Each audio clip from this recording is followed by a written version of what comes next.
नमो भगवते वासुदेवाय। ओम गम गणपतये नमः।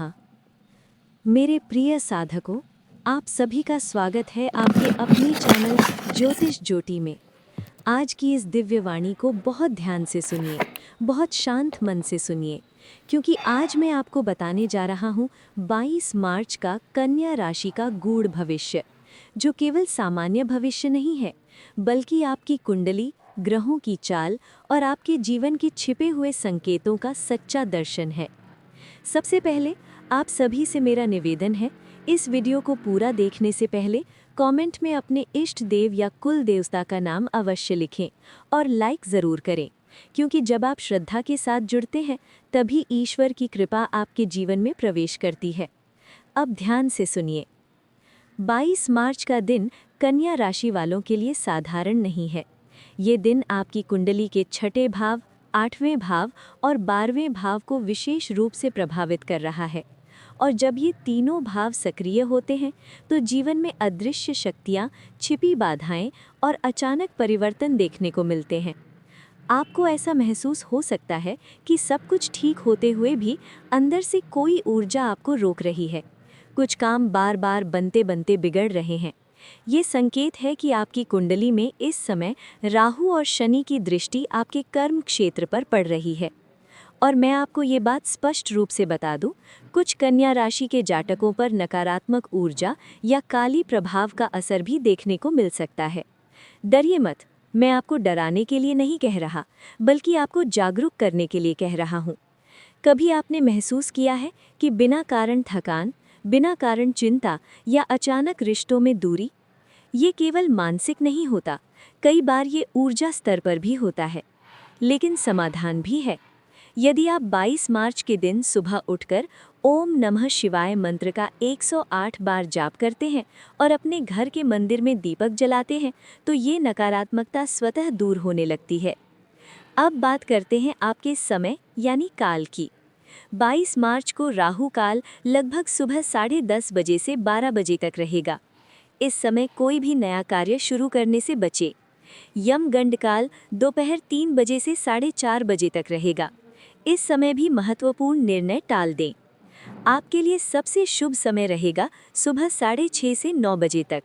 इस समय यदि आप कोई नया कार्य शुरू करते हैं तो उसमें सफलता की संभावना बढ़ जाती है। अब आपके जीवन के अलग अलग क्षेत्रों की बात करते हैं। आपके कर्म भाव यानी 10वें भाव में बुध की स्थिति मजबूत हो रही है। इसका अर्थ है कि यदि आप नौकरी करते हैं तो अचानक कोई नया अवसर मिल सकता है। लेकिन ध्यान रखें, कोई भी निर्णय जल्दबाजी में ना लें। व्यापार करने वाले जातकों के लिए ये समय थोड़ा उतार चढ़ाव वाला है, लेकिन अगर आप बुद्धि और धैर्य से काम लेंगे तो लाभ ज़रूर मिलेगा। एक छोटी सी कहानी सुनिए।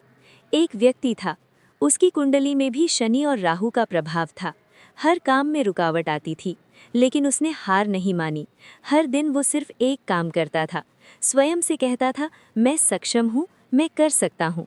और धीरे धीरे उसके जीवन में बदलाव आने लगा। मैं आपको कहानियाँ सुनाने के लिए नहीं कह रहा, मैं चाहता हूँ कि आप भी ये समझें, आपकी सोच ही आपकी सबसे बड़ी शक्ति है। अब बात करते हैं प्रेम और वैवाहिक जीवन की।